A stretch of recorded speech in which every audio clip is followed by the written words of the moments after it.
In front of my place on Maui, there is a beautiful set of 11 or 12 palm trees. And these are like 30, 40, 50 feet tall. They've been there for, I don't know how long, decades. And when the winds come and when the storms come, the storms will blow them over. There they are, watch. And they're just these amazing elastic things. I learned so much from these things. I go out there, when I wrote the essay in the book on the verse 73, I just went out there with the palm trees and I would just commune with these palm trees, and they go all the way up and then they come all the way back. That's a symbol for how we need to think in our own lives. In verse 73 it says, "It is heaven's way to conquer without striving. It does not ask, yet it is supplied with all that it needs. It does not hurry, yet it completes everything on time." One of my favorite lines from the Tao, one of my favorite beliefs from the Tao is this, that you're doing nothing. All of you, you're doing nothing. You're just being done. Just like you were the first 9 months of your life. You think you're out there and you're making this happen and you're making that happen and you've got all these rigid things and you have to apply your life this way. You're not doing anything. Any more than you were having your fingernails show up when they were supposed to. And look at you, look at all of you, look around, you know, it's like, you know, what held it in yesterday? You know, I don't know, I'm not doing anything. They fall out and they don't fall out no matter how hard I try to keep them in there. Finally, my kid said, "Give it up, give it up." So I was over in England and they told me that I couldn't take my shampoo bottles on the plane. And there's nothing you can do about it. I said, "Yes, there is. I'll just shave my head." I no longer need shampoo. Okay, so we want to move from stiffness to flexibility. The next thought that I'd like to see us change, that the Tao taught me so much, was living by interfering, to shift that to living by not interfering. Do you know that every one of your children have the anchor of the universe located within them? And that Khalil Gibran, this is a paraphrase, he said, "Your children are not your children. They are the products of life's longing for itself. They come through you, but not for you. They're not there for you. So what are you doing interfering in their lives?" Now, I'm not talking about letting them play out in the traffic or play at the edge of a swimming pool if they don't know how to swim. I'm not talking about that. I'm talking about, I called this when I was working on this and living this and practicing this for that full year of 2006, the bite your tongue, zip your lip verses of the Tao. Verse 29 of the Tao. Do you think you can take over the universe and improve it? I do not believe it can be done. Everything under heaven is a sacred vessel and cannot be controlled. Trying to control leads to ruin. Trying to grasp, we lose. Allow your life to unfold naturally. Allow other people's lives to unfold naturally as well. We have parents, I see them a lot. They're called helicopter parents because they're always hovering. They're hovering over their kids and they're telling them what to do and what not to do. And my son came over from England, my son Shane, and he was going to get ready to go to college in America. And my wife said to me, "So you're going to take him and show him about registration, right?" I said, "Oh yeah, I'll be doing that." She said, "Well, make sure that you help him because he doesn't have any idea how to register at the school, this great big school with thousands of people." I said, "Yeah, and I do, right? I would know how to register kids at school, you know." And so Shane got in the car and I said, "It's all going to be fine. You'll all be fine." And we drive over to the campus and I drop him off and I have my tennis racket in the back. And he said, "Where are you going?" I said, "Well, I'm a prophet." I said, "I get paid by the thought. And I have a tennis match, and then I have to walk on the beach so that I get paid by the thought." He said, "But what about the registration?" I said, "Well, the registration," I said, "you'll do a lot like I did when I learned to register. He said, well, what do you mean? I said, you'll just go up to the people and say, where is registration? And they'll say, it's over there where all of those people are all lined up. Because I remember those days in a college of 40,000 students or so, finding out how to register. Tracy, did I take you to register, honey? No. So he said, you mean you're just going? I said, yeah, you just go with it. I said, you want Daddy to walk with you over and take you through graduate? You're 18 years old and you want Daddy to register you? He said, oh, no, I wouldn't want that. So we got home at the end of the evening, when I got back home, and my wife had said to me, she said, did you help Shane at registration? Oh, I said, I gave him so much help, probably the most help he ever had in his life. I taught him how to do things for himself, and so that I wouldn't have to be interfering and hovering over and figuring it all out for them. My children know that when their science project comes up, that I'm there for consultation, but I passed science. I got through that myself. And you'll be doing your own science project. If I can help you, I'll be happy to help you, but I'm not going to be getting the glue and figuring out how to make a time clock and all of that. I said, you know, just look at a clock. That's how you tell time for me, whatever it might be. And it's not an uncaring and it's not a callous attitude at all. It's an awareness that your children have the anchor of the universe located within them. That's what Lao Tzu said. Now, my dear friend, who I love so much, she's right here in the audience, Carrie, right there, Carrie Evans from Maui. She has two beautiful little daughters. And she asked me if I would watch them one afternoon when my grandson, Carter, was visiting. I said, I'd be happy to watch them. She said, but you don't understand. I mean, they're gonna do this and they're gonna do that. I said, you just go off, and she was studying for an exam. I said, you go study, do whatever you have to do.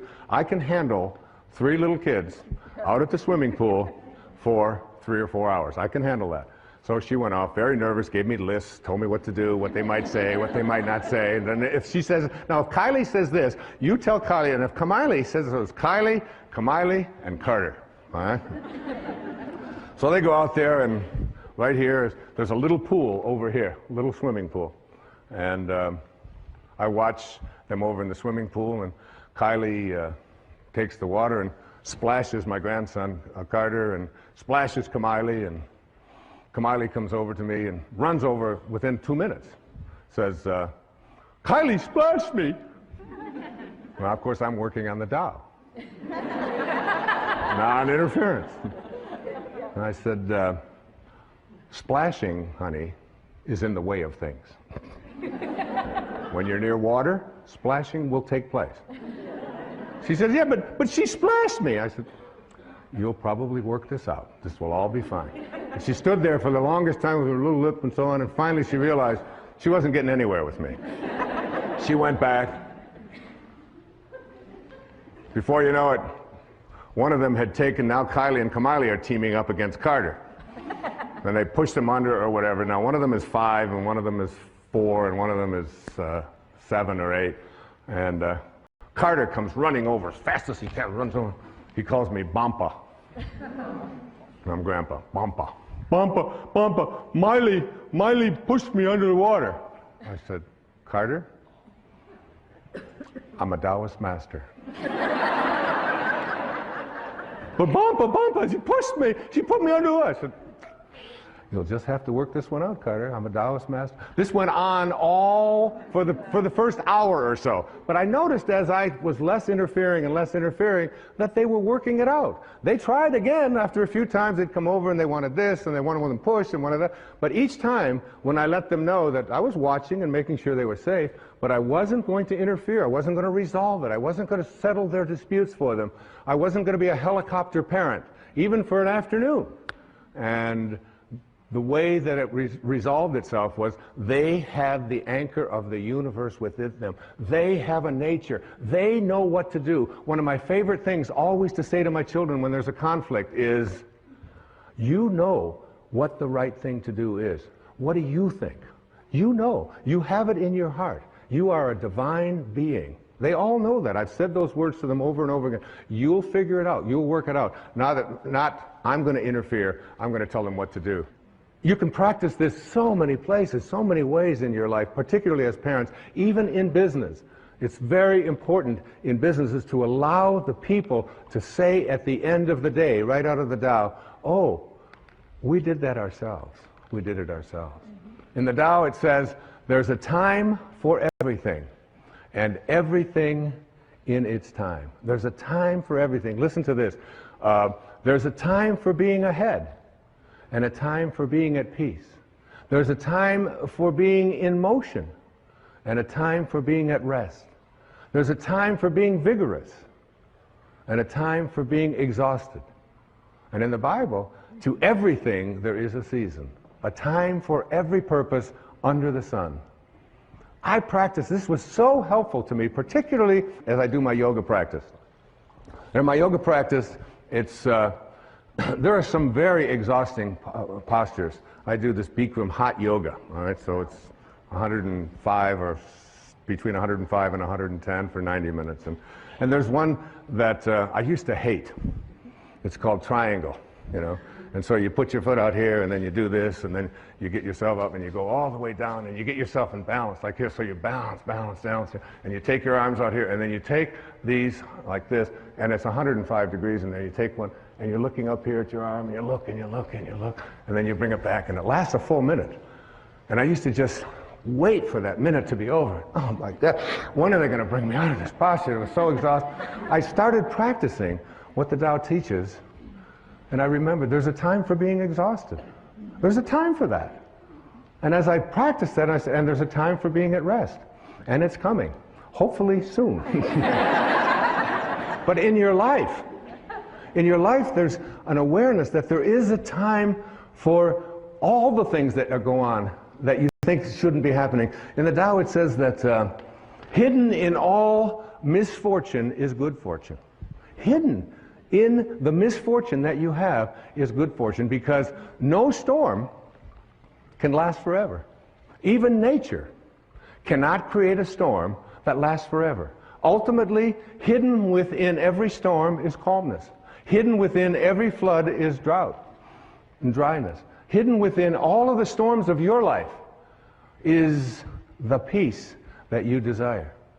And it leans on you if you stop telling yourself and just let yourself go with it, to be at harmony with it, rather than trying. You can see why this is called the wisest book ever written, and we're just touching on it here, just touching on this.